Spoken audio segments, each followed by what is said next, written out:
ንጓል ስለዘፍቀርካያ ወይ ስለዘደለኻያ ምንም ማለት ይሆነን መንፈሳዊ ምትእስሳር ከይፈጠርካ ከተፍቅረካ ከይገበርካ የፍቅረክ የስለዝበልካያ ወይ ድማ ድሌተለኒ ንዓኹሙ ንቁም ነገር ስለዝደለይከ ከምዛ ከምዝልካ ስለዝተዛረብካ ምንም ክትገብር ኣይትኽእልን ጓል እንድሕር ደልያ ኮይና ልባ ክፉት እዩ ዝኸውን ልክዕ ከም ምንጻፍ ክትዝርጋሕልካ ትኽእል እያ እንድሕር ዘይደልያ ድማ ክብርኻ ወሪዳ ውድነትካ ሕሲራ እያ ክትለእኸካ ትኽእል ልባ ዕፁብ ዝበለይ ተንኮለኛ እያ ትኸውን ስለዚ ቅድሚ ንፍቕሪ ምጥያካ ንፍቕሪ ክትሓስበካ ምግባር ናይ ግድን እዩ ማለት እዩ ጓል ንፍቕሪ ክትሓስበካ ወይ ድማ ብዙሓት ኣጓላት ብፍቕሪ ንክርኣኻ እንድሕር ዳ ትደሊ ኮይንካ እተን ሎማዓንቲ ዝነግረካ ነጥብታት ክትተግብረን ክትግደድ ኢኻ ሰላም ሰናይትያ ቻናሌ ሰብስክራይብ በመግባር ኩል ጊዜ ብዝለቀም ቪዲዮታት ለናይ ፍቅሪ ህይወትካ ክጠቅሙካ ዝኽእሉ ሓደሽቲ ሓሳባት ውሰድ እዘን ሓሳባት ክጠቅማካ ዝኽእላ ኣተገባብረአን ብስነ ስርዓት እንድሕር ዳ ኺኢልካየን ኮይንካ እዩ ንግዚኡ ፈሊጠየን ኢልካ ክትተግብረን ሞኪርካ ግን ድማ ድሕሪ ግዜ ተቋርጾ እንድሕር ዳ ኮይንካ ከም ልምዲ እንድሕር ዳ ዘይወሲድካዩ እታ ክትፍቅረካ ዝገበርካያ ጓል ባዕሉ ክትገድፈካ ትኽእል እያ ስለዚ ኣብትን ቃላት ጥራሕ ዘይኾነሲ ኣብ ተገባብሩ እውን ብደንብ ጌርካ ክትለፍዕ ኣለካ ኣብዚና ኮን ሸዋወድ ከምዚ ግበሩ ትብሉና ግን ድማ ዘይሰርሕ ትብሉና ዋኑ ተግባሩ ይስሓዊ ብተግባር እንድሕር ዳ ብደንብ ጌርካ ሪኢካያ ኮይንካ እተን ነጥብታት እንድሕር ዳ ጸቢቅካ ሰሪሕካ ኣለውን ኮይንካ እዚ ጉዳይ ዝተመከረሉ ዝተሰርሐሉ ብዙሓት ኣጓላት ዝፈትዎ ዓይነት ወዲ ክልዎ ዝኽእሉ ባህርታት እየ ክነግረካ ብዙሓት ኣጓላት እኮ ምርጫና ሓደ ዓይነት ወዲ እዩ ከም ዝመሰለ ከም ዝበለ ገለልና ረቑሓታት ክነውፅእ ከለና ሓደ ወዲ ስእለ ቢልካ መቕራብ ጥራሕ እዩ ዝቃሪና እምበር ሓደ ዓይነት ድሌታትና ሓደ ዓይነት ድሌታት እንድሕር ዳ ሃሊና ኮይኑ ድማ እስኻ ሃመይ ጌርካ ካፍተን ኩለና ዋልድሲ ሓንቲ ጓል ምርካብ ኣበይካ ሰኣና ተገባብራ እኮ እዩ እታ ብሓዳር ዘእተኻያ ጓልሲ ሃመይ ጌራ ብልዕለይካ ቺት ክትገብር ናጓል ልቢ ቀሊሊ ለካ እየ ስለዚ ናብዘን ነጥብታት ማኽናቱ ናይ መጀመርያ ነጥብታ እዩ ሕጉስ ትግበራ ደረቕ ኣይትኹን ተጠንቀቕ ደረቕ እንድሕር ዳ ኮይንካ ኮይንካ ዛጓል ንፍቕሪ ኣይተሓስበካን ፈጺማ ኣብ ቅድሚያ ብዛዕባ ፖለቲካ ክትዕልል እንድሕር ዳ ትውዕል ኮይንካ ንዓኻ ሕጉስ ዝገብረካ ብዛዕባ ኩዕሶ ከተውጋዕላ እንድሕር ዳ ትውዕል ኮይንካ እዛ ጓል እዚኣ ንፍቕሪ ክትሓስበካ ክኸብዳ እዩ በቃ ሴሪየስ ኢኻ ንዓዓ ናይ ጓል ኣእምሮ ብምስልታት ዝተቐረጸ እዩ ብምስልታት ዝመልአ እዩ በይና ክትከውን ከላ ንሓሰበት እያ ትውዕል ትፈልጥ ኢኻ ወዶ ናይ ፊቸር ተሓስብ ናይ ሕሉፍ ተሓስብ ካብኡ በይና እናስሓቐት ትውዕል ወይ ድማ ብመጻኢ ህይወታ ንሓሰበት ናተዝናነይት እያ ትውዕል ኣብዚ ውዕል ኣዚ እስኻ ክትህልኒካ እንድሕር ዳ ንፍቕሪ ክትሓስበካ ደሊካ ኮይንካ ናስሐቅካያ እንድሕር ዳ ውዒልካ ኣብ ዝኾነ ሰዓት ትዚልዋ ስሐቅ ክትብል ኢኻ ስገብራ ሰሓቅን ፀዋታን ፎታዊት እያ ጓል እዚ ክትፈልጥ ንኢካ እዚ ማለት ድማ ሱኢልካ በቃ ናሽካዕካ ሓውዓል ማለት ኣይኾነን ቁም ነገር ክልወካ ኣለዎ ዋዛ ምስ ቁም ነገር ይክኸውን ዘለዎ ኣብ ዝኾነ ፓርት ቁም ነገር ተውጋዓ ኣብ ዝኾነ ድማ ቀልዲ ሰሓቅ ተውጋዓ ክልቲኡ ሕውስውስ ዝበልካ ክትኸውን ከለኻ ኩሉ ዘማለ ካፍትን ወይ መሊኡ ናፍተይ ዘንበለ ወይ መሊኡ ናፍተይ ዘንበለ ዓይነት ብቁም ነገር እውን መህከይ ይኾንካን ብሰሓቅ ጥራሕ እውን ቁም ነገር ዘይብልካ ዓይነት ወዲ ይኾንካን ናይዛ ጓል ልቢ ንምስላብ ኣብ ቀረባ ትኸውን ማለት እዩ ቀልድኻ ድማ ጨውጨው ዝብሉ ዓይነት ክኾነ የብሎምን ደስ ዝብሉ ናስሓቅዋ ዝውዕሉ ቅልል ዝበሉ ልቢ ጓል ከተርክሱ ዝኽእሉ ዓይነታት ጥራሕ እዮም ክኾኑ ዘለዎም ሱኢልካ ብዝመኾነ ብዘይኾነ ነገር ናቐልድካ እንድሕር ዳ ትውዕል ኮይንካ ሽምባይ ክትስሐቕ ተኣይዚ ቅጭ መምፅእ ኢላ ብኣኻ ሓሪቓ እያ ክትከይድ ነዊሕ ግዜኻ እንድሕር ዳ ትህባ ኮይንካ ብኣኻ ሕጉስ እያ ትኸውን ብዙሕ ሰዓት ስለዝሃብካያ ኣዕርያ ከም ዝተፈቐረት እዩ ዝስምዓ ምስኣ ኮፍ ኢልካ ቁም ነገርን ቀልድን ክትውጋዕ እንድሕር ትውዕል ኮይንካ ደስ እዩ ዝብላ ቅልጥፍ ኢልካ ክኸይድ ቅልጥፍ ኢልካ ድማ ክንራኸብ ትብላ ዓይነት ወዲ እንድሕር ዳ ኮይንካ ቦታ ከም ዘይሃብካያ ስለዝስምዓ ወይ ድማ ንእግረ መንገድካ ትረኽባ ዘለኻ ኮይኑ ስለዝስምዓ ንዓኻ ንፍቕሪ ክትሓስበካ ክኸብዳ እዩ ጓል ዝተፈቐረት ኮይና ጥራሕ እያ ንፍቕሪ ክትሓስብ ትኽእል ክብርኻ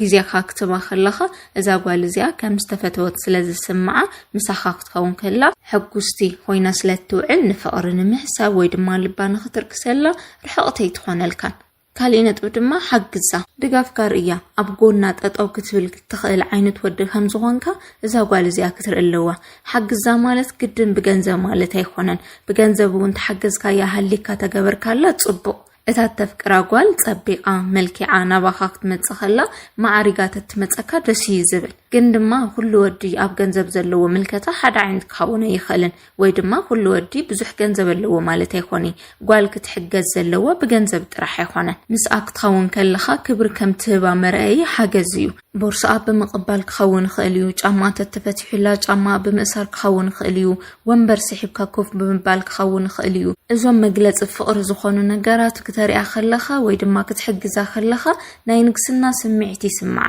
ንግስቲ ከም ዝኾነት ይስምዓ ምሳኻ ክትከውን ከላ ዘንገስካያ ወዲ ከም ዝኾንካ ክርዳእ ከሎ ድማ ናብቲ ዘንገሳ ወዲ ንምኻድ ንድሕሪት ኣይትብልን ደስ እናበልያ ክትመፀካ ትኽእል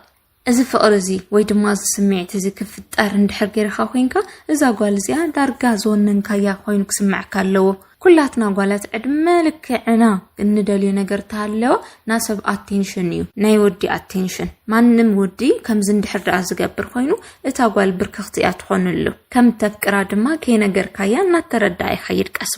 ቀስ በቐስ እናመፀ ወይ ድማ ቀስ በቐስ እናኣተወ ዝኸይድ ነገር ድማ እቲ ነገር ምስ ነብስኻ ንምውህሃድ ፅቡቕ ኣጋጣሚ እዩ ዝኸውን ስቑኢልካ እንድሕር ትድርጎሐላ ኮይንካ እዛ ጓል እዚኣ ሰንቢዳ እያ ካባኻ ትርሕቕ ስለዚ ብከምዚ መንገዲ እዚ ንግስና ክስምዓ ብምግባር እዛ ጓል እዚኣ ምሳኻ ንክትከውን ምሳኻ ንክትፀንሕ ንፍቕሪ ንክትሓስበካ ምግባር ትኽእል ኢኻ ሳልሳይ ነጥቢ ድማ ኣደናንቃ ኣብ ቅድሚያ ካልእቲ ጓል ከይትርኢ ኣብ ቅድሚያ ካልእቲ ጓል ከይተደናነቕ ኩሉ ግዜ እሳ ምልክዕቲ ከም ዝኾነት እሳ ፅሪቲ ከም ዝኾነት እሳ ፅብቕቲ ከም ዝኾነት ልዕሊኣ ማንም ጓል ፅብቕቲ ከም ዘየላ ንሳፍት ከባቢ ብጣዕሚ ቆንጆ ከም ዝኾነት እንድሕር ትነግራ ኮይንካ ከም ተዓንተወ ዝበልኩኻ ኣብ ቅድሚኻ ንግስና ይስምዓ ብናትካ ዓይኒ ፅብቕቲ ከም ዝኾነት ይስምዓ እሞ እቲ ምልኣት ዝበሃል ነገር ኣብ ነብሳ ይዓስል ኣብ ቅድሚ ዝወዲ ዝኳ ኣነ ምልእቲ እየ ትብል ክትመፀካ ከላ ቆንጆ ከም ዝኾነት ስለተሓስብ ካብቲ ዝነበረቶ ወይ ድማ ካብቲ ትማል ርኢኻያ ዝነበርካዮ ነገር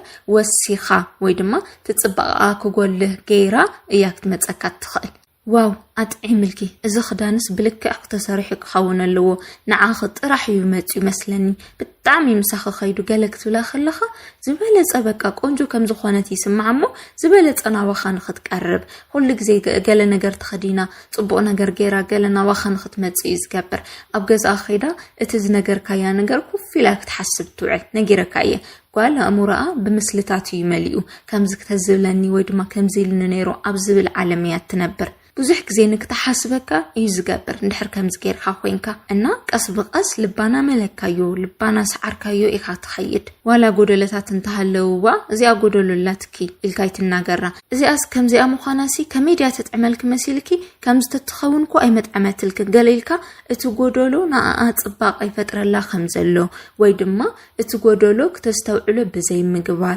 ገለ ነገር እንድሕር ደኣ ሃልይዋ ኮይኑ ታይ ለክዱ ምናምን ኢልካ ከምዘይ ተረድአካ ብምዃን ጎደሎ ዘይብላ ጓል ስለዘይላ እዩ ፅብቕቲ ከም ዝኾነት ክስምዓ ብምግባር ናይዛ ጓል ልቢ ክኸፈት ወይ ድማ ሾቲካ ንክትኣቱ ዝገብረልካ ነገር እዩ ምድንናቕ ማለት እዩ እቲ ናይ መወዳእታ ነጥበይ ድማ ምሸት ደውልላ ንዛ ጓል እዚኣ ናይ ጓላት ዓለም ምሸት ኣብ ዓራት ክንድቅስ ከለና ቅድሚ ምድቃስና ልተወሰነ ግዜ ሞባይልና ተኽቲኽና ክንድቅስ ኢልና ዝወሰንናሉ ሰዓት ዓይንና ዓሚትና ብዛዕባ ዝኾነ ሰብ ኢና ንሓስብ ኣዋልድ ኣሕዋተይ ተሊኸን ኣብ ታሕቲ መስክራለይ ከምኡ ኢና ዝኾነ ነገር ኢና ንሓስብ ብፍላይ ድማ ሲንግል እንድሕር ደኣ ኮይና ኣብቲ ግዜ ንሱ ማንም ወዲ ክትሓስብ ከይትፈቕደላ ካባኻ ወፃኢ ደው ኢልካ ዕልላ ምሸት ክኸውን ከሎ ኣእሙሮና ሰላም እዩ ዝደሊ ምሸት ክኸውን ከሎ ኣእሙሮና ነፃነት ረኺቡ ሰላም በቃ ጸጥ ዝበለ ኩነታት እዩ ዝደሊ ኣብቲ ሰላማዊ ኩነታት ድማ ንስኻ ክትመፅእ ግበር ርግዕ ብዝበለ ድምፂ ድቃሳ ክሳዕ ዝመፀላ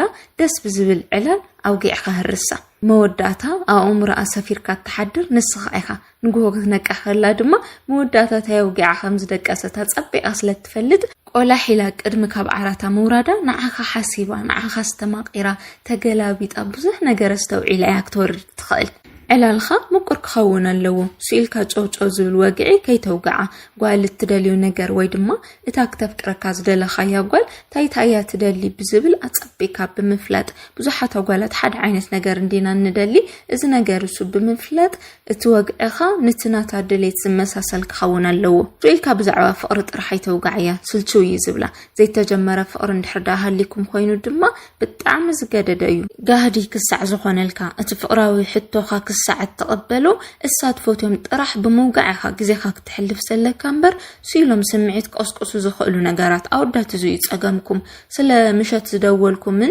اتاغوال سلا زلعلتكم سي بقى سمعيتكم كركعلكم زخل نغار كتوقع طرح تدليو از نغار زي غوالي كرحق زخل كمز عينت نغار يتفوتن غوال مجمريا لبا مستملكا اتسمعيت مستفطرلا بدحرو ايا بزعبا سمعيتات كتوقع تدلي او تفقريوت اتيهم كاس غادو كم زي فتوالو عين ناب سمعيت قلطيف خاطا اتود كم زي خونكا اخا مسكير خاكتر يازلك كامبر قلطفيلكا بزعبا خموتات اندحر توقعا خوينكا اذا غوال زي لبا كرحقيو ስለዚህ ምሸት ደውልካ ልባከ ተርክሱ ላዝخلو ቁም ነገር ሓዘል ናስሐካ ናተዋዘኻ ከተርስ ግበራሞ ንዓኻ ዘለዋ ስምዒት እና ለዓለክ ኸደላዩ ቆንጆ ስለዝኾንካ ጥራሕ ልብ ጓል ተሸንፊኻ ማለት ይኾኒ ወይ ድማ ተወዳዳሪ መልክዕ ስለዘይብልካ ናይ ጓል ልቢ ክትስዕራይ ትኽእልን ማለት ይኾኒ እቲ ዋና ነገር ክእለት እዩ እቲ ክእለት ክህልወካ ግበር ካው ድማ እታ እትደልያ ጓል ኣብ ኢድካ ክትእትዋ ትኽእል ኢኻ ዝሓወይ